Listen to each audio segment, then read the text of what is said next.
Hey everyone, this is the Charisma Quotient. I'm your host, Kim Seltzer, a dating and makeover expert, where I will help you build confidence, make connections, and find love from the outside in.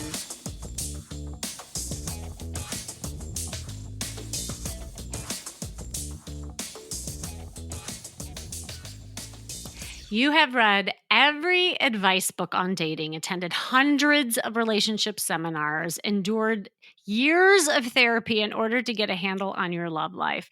Your bookshelves are lined with self help books from which you can even recite excerpts and quotes, but to no avail. You are still single and have not attracted the right person in your life. Now, this is a common thing, and many of my clients come to me frustrated, stating that they've done so much work on themselves, and yet they still keep striking out in the dating battleground. So, what is going on? Now, obviously, there isn't one answer to this, as there are several challenges that people encounter when it comes to dating. There's issues that arise based on a lot of variables. It's your age, your family of origin, previous relationships and patterns, living environments, and so many other things. But I have to say, there is a common theme that I have been detecting lately, and I find that's happening more and more these days. And that is, so many are getting stuck in their heads and overthinking everything. So, on one hand, this might be you because you just might be this way in general. You've been this way your whole life. You're kind of more analytical in nature and you just think a lot, meaning that you tend to be more left brain and navigate life in an analytical way. Or maybe you're just so inundated with and oversaturated with information that the confusion sets in, especially when you're not feeling confident. And so your brain might default to a worry based thinking about things because you want to do it right. So no matter where it stems from, the problem becomes that your mind starts wandering in all these different directions and it takes you away from what you're doing. And if you're dating, that's taking you away from connecting with your date. And when you do that, guess what? You're a lot less likely to feel happy. It's interesting because there was a study done in Harvard a few years ago, and they used these specially designed iPhone apps to, ask people about what they were doing at random times throughout the day. And whether they were thinking about a task or not, and how happy or unhappy they were. And they were really looking at, the different variables, and the verdict was clear. And actually the title of the paper became "A Wandering Mind is an Unhappy Mind." So when you're ruminating and thinking too much, that will cause you to also feel unhappy. And that's not attractive when it comes to dating. So getting out of your head and back to the present is key. But how you do this is the question and what I want to talk about today. Because when I coach clients, here's the thing, and everyone knows this. I have them put away all the books and anything that they've heard about and all the things that are ruminating in their head because I want them into action and feeling a difference. Because you need to get out of your head in order to stay present and date successfully. There was this one male client, and this just sticks out in my mind. But for me, it was the biggest success story too, because I would say he was the most profound case of like classic guy getting in his head. And in fact, he had been contemplating hiring me for a really long time. He was doing a lot of research on all the different coaches. He was, studying all the different theories, and he was a true intellectual, and he enjoyed knowledge, and he studied quite a bit and a lot of different subjects. And he told me when I first spoke to him that he listens to a lot of podcasts, that he's read almost every self-help book out there and had worked with some other therapists. But alas, he was still single and he was having trouble meeting women and even progressing on any of the dates that he did get. And I knew that I had to work with him in person at first to really help him get out of his head and experience things, because I wanted to teach him hands-on. Otherwise, guess what? He would totally intellectualize it all. And that in itself was the problem. And he was doing just way too much of what I call theory dating. Do you know what I mean by that? It was just like he had the theories in his head and what should be, but he didn't have enough real life action dating. And so, fast forward when I did finally meet him, he showed up. He was kind of open minded at first, and at least he said he was. But then, we were talking in the restaurant, and as I was teaching him some things, he kept debunking all of my teachings with theories he heard. So he would say, and this was pretty early on, "Oh, well, that's interesting, but so and so says that I should do X, Y, and Z." And he would just do this repeatedly. I finally said to him, "Look, if you are going to work with me, I need you to do me a favor. I want you to put away all the books you're reading. I want you to toss all the theories you have swimming in your head, turn off the monkey chatter that's in your head. And I just want you to focus on the small tasks that I'm going to give you." And, he kind of fought me a little bit, I'll be honest. But then when he, kind of surrendered, knowing that if he continued down this path, he still wouldn't get anywhere, he started doing the work and, following what I was saying. So he, in his case, needed to turn off all that noise, stop overthinking, and just take action.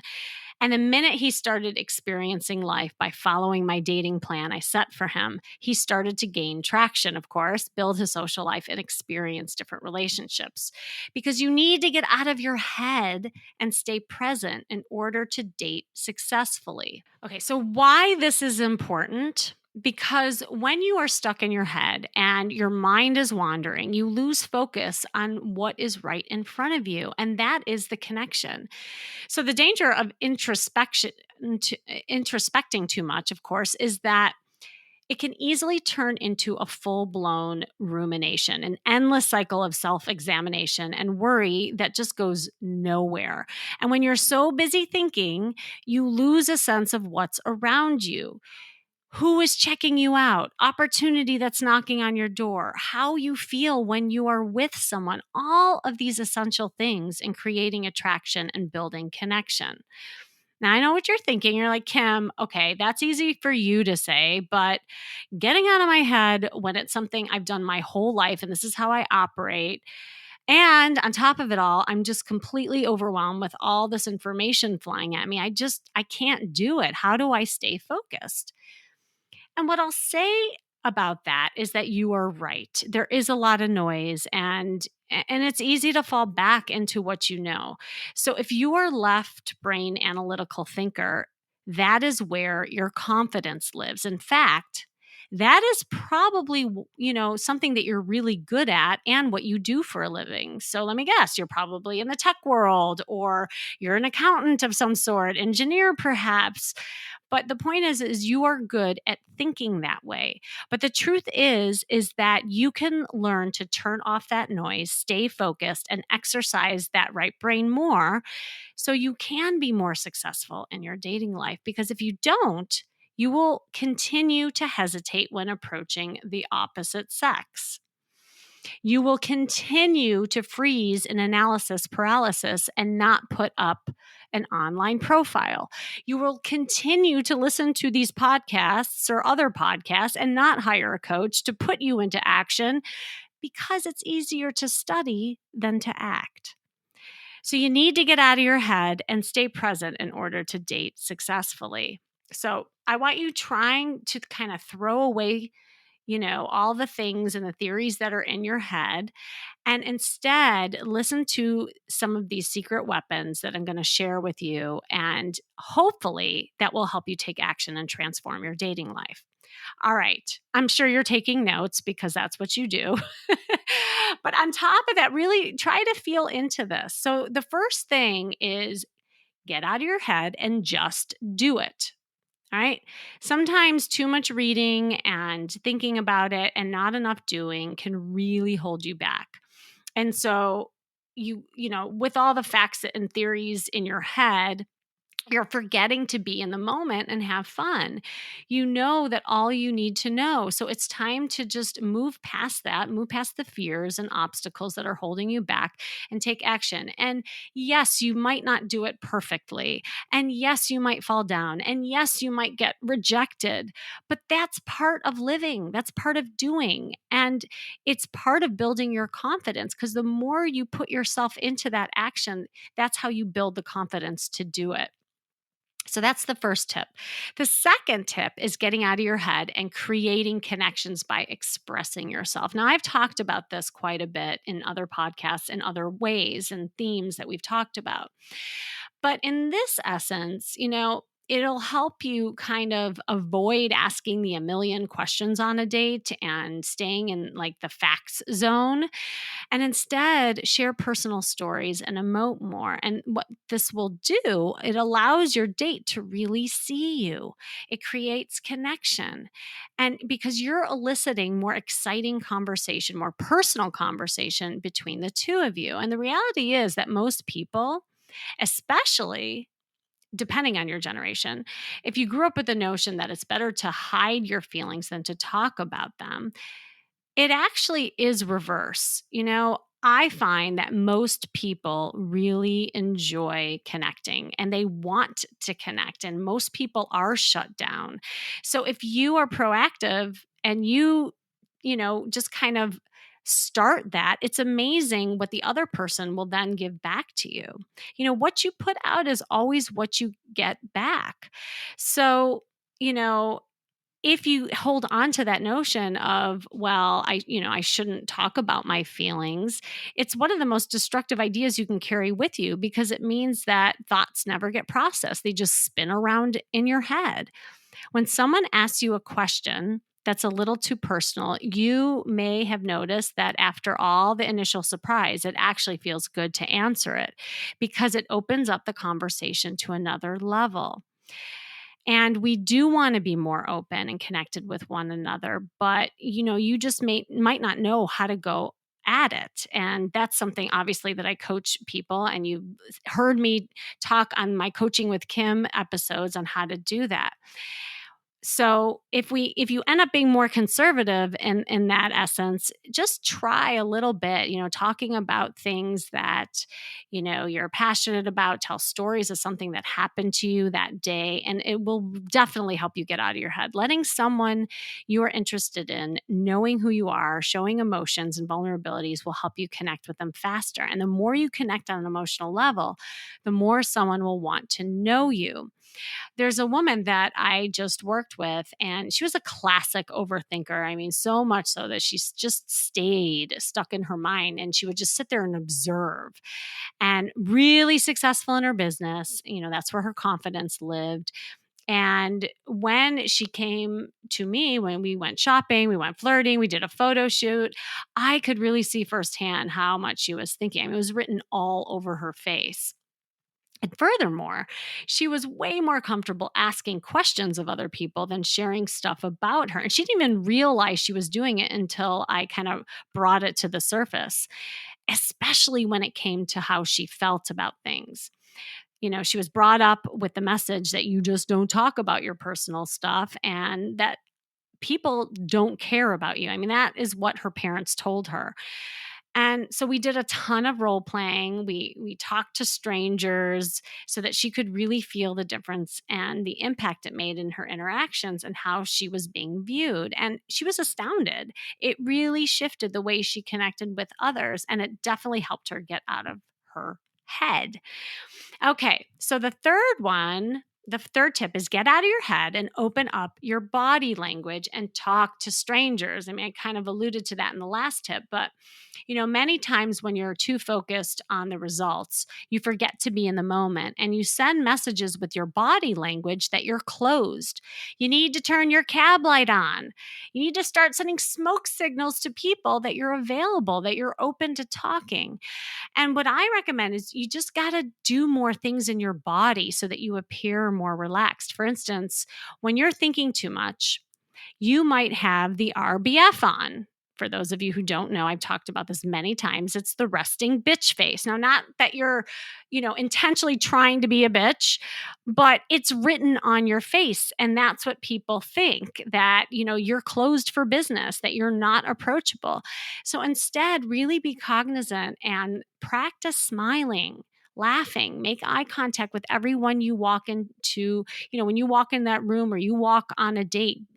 That will help you get out of your head. I know that sounds weird, but when you're concentrating on a smile, it'll actually divert you from thinking about all the thoughts that are ruminating in your head. And if you take the blinders off and you just like observe around you, notice who's looking at you and building that connection, it's another good way to step out of your head. So there was another recent study done at University of Chicago. This was interesting. And they found that when participants were asked to talk to a total stranger on a train or bus, it brightened their moods considerably. And even more amazingly, it also brightened the mood of the stranger. See, this proves that most people want to connect.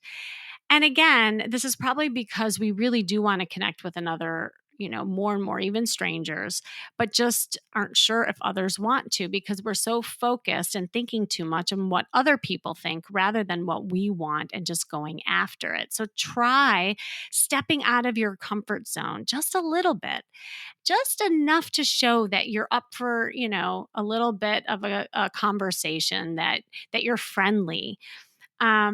There was a woman too that I recently met. Now this was a pretty, extreme case, I would say, but a good example of how fast this can happen.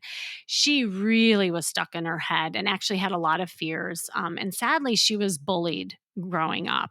She was a little bit delayed in the way that she learned and also in the way she spoke. So when I met her, she actually avoided eye contact with me and sat really far from me when we were talking. And I kind of pointed that out to her and I asked her about it. And she said, she was just, it's something that she almost like has built up over the years, and she's closed off her body as a shield to protect her when she's scared of rejection.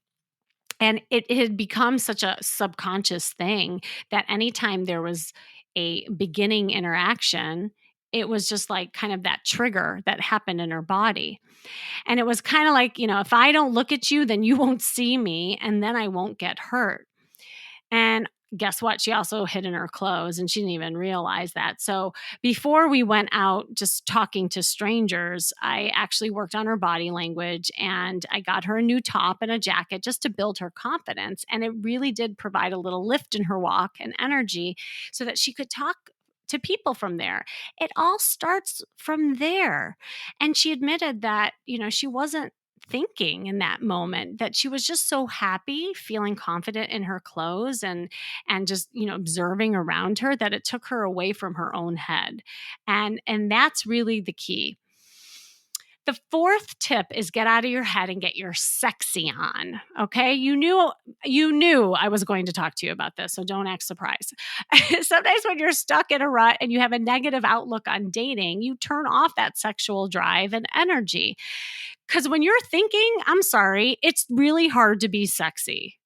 So you got to remember the art of flirting with your body. Pay attention to those messages you're signaling to others and also what others are signaling to you.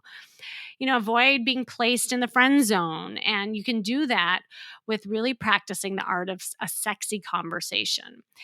Friends talk about weather and sports and politics and topical things. Lovers, dates, talk about more sexy things, more meaningful things. And again, I'm going to tip my hat a little on my secret ingredient to the flirting workshops that I give, is that it has to do with being more in your emotion and sharing personal things. That is actually a flirting technique. Because let's face it, it's way safer to talk about facts, right? Versus exposing that side of you. So if you're not comfortable exposing that sexy side of you, again, what am I going to say? You got to practice, and it'll make a huge difference in the way that you're creating attraction. And I promise you will have more fun doing it. One of the most common excuses and fears that I hear that come from people when they do the workshops is that they worry about giving the opposite sex the wrong impression. So they think too much. They're in their heads. They'll say, "Well, I don't want to give the wrong impression. I want him to like me for my intelligence, not a sexual object." Or, "I don't know how." So everyone is getting in their head when really flirting is supposed to be about being playful and magnetic without being attached to the outcome. And finally, tip number 5 is get out of your head and get curious. Now, this one I feel really helps people, especially when I'm able to work with you one on one. So rather thinking about what to say or lines to recite, I can't tell you how many times people ask me, "Kim, can you just give me like 3 to 5 lines that I can, just open with?" And my answer is always no. And people are kind of shocked by that. And I say, the reason why I'm not going to give you a line is because that's somebody else's line that you're going to rehearse. And guess what? It's going to come across as not authentic, not you. And if you flub your quote unquote line, then you're going to even feel more anxious. So instead, really get curious about the person in front of you and focus on what you can learn from them. It's a really good hack, and it's something you all can try right away. The reason why you lose focus or hesitate in a conversation, by the way, is because you're thinking of too much of what to say or if you're good enough, or you're comparing yourself to other people than trying to understand who this person is. Get curious about what makes them tick. What is their story? Where did they come from? And how are you feeling when you are with them? A great model for this? Kids. Kids are amazing. Like, I'd say around 4 or 5 years old. I think I mentioned this before, because they haven't developed filters yet. And so they have this real kind of openness and curiosity about them. They'll just kind of look at something and say, "What's that?" And, when you have that kind of kid curiosity, it's actually refreshing. And coming from that standpoint and having that pair of eyes and perspective on things is also really attractive.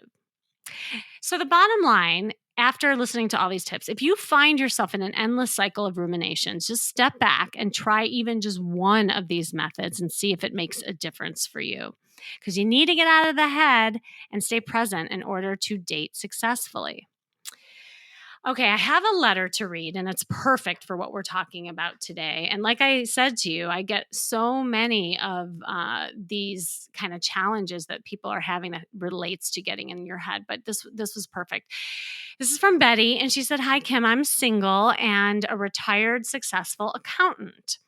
I haven't dated in years, feeling that it isn't worth the work to be in a relationship, but I'm also pretty analytical in nature, being that I was an accountant and all. I want to be more comfortable in my body, increase my charisma and confidence. I want to attract fun and interesting people in my life, but I'm not sure how I will feel getting out of my comfort zone and out of my head. Should I even bother? Not sure an old dog can learn new tricks."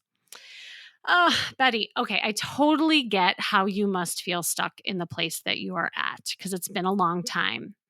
And that it's easier to stay in your cocoon, which, by the way, drum roll, is your head. Your cocoon is your head. I don't know if you've thought about that, but a lot of you are that it's almost as, used as a protection mechanism, because if you live in your head, you just stay there. You don't have to walk out the door. But the other thing is, if you think of yourself as an old dog, not able to learn new tricks, then you're right. You won't, because you're going to be stuck in that dog mentality. Here's the thing, maybe you have the wrong animal. You're using the wrong animal as a reference. I would invite you to think of yourself as a cat with many lives, and that you can learn a new way of being. So here are some things you can try to help you get out of this paralyzed state and out of your head. Start introspectively by getting into the right mindset. That's going to be easier for you because that's where you live. So at least stay in that little mindset, cocoon, but just reprogram it. because it's been a long time, it'll be a really good place to start and just start reframing how you think of yourself by trying, a few minutes of mindfulness. And there's a lot of different exercises out there and experts out there who really focus on mindfulness. Whenever you notice yourself, getting stuck there. I also, find that meditation is really helpful in this vein, and although the mindfulness has become a buzzword over the past few years, it really is an effective way to introspectively be productive. And if you can use like meditation or any kind of exercises to start visualizing yourself in a more positive way, that you can be that charismatic and confident person in your mind's eye, that will be a great place to start. And you could do this even on a daily basis. Set a timer or set a time in your schedule every morning or maybe before bed where you're practicing this. The second thing I'll say is that you should be taking action. Like I said previously, the only way that you're going to get out of your head is by walking out the door. Once you have more interaction with the world, you'll see that it's not as big in reality as it's in your head. It's always bigger in your head. It's like breaking news in your head. But the truth is, no one else sees that. You walk into the room and you're like, oh my gosh, everyone's looking at me. But guess what? You're not that important. And I say that with tender, loving care. it's No one really notices unless you actually put yourself out there and want to be seen. And that's what I'm encouraging all of you to do. So sign up for social events, meet a friend for a drink, practice talking to strangers. All of those things will help you. And finally, do activities that will get you more into your body and moving. You just need to move. You're so stagnant right now. So, if you want to attract more fun and interesting people, like you said in your letter, guess what? You have to become it. You're not going to attract it if you're not enjoying life, if you're not fun and being interesting. Like attracts like. You have to become more fun and playful. And so you got to do activities that cultivates that energy. Now, here's the thing. It is never too late to learn new tricks. I stand by that statement tenfold because I've helped thousands of people get out of their head and out of their own way by teaching them a new perspective, a new approach, and a new mindset. Because if you get out of your head and stay present, you will be successful when you're dating. So I hope you enjoyed that. And thanks for joining me as always today. This has been the Charisma Quotient, and I'm your host, of course, Kim Seltzer. And remember, you can build confidence, make connections, and find love from the outside in. And if you want to know more, make sure you go to my site, as always, seltzerstyle.com. And for those of you who are listening, and you keep listening to these podcasts, which I encourage all of you to do, never stop that. But if they just stay swarming in your head without taking action, then sign up for a free breakthrough call with me so that you can book it right here by clicking on the link, and then I can help you with an action plan. So all the things you're listening to, you can put into action towards change, and you can date successfully. And stay tuned until next week with more tips on how to feel and look fabulous every day.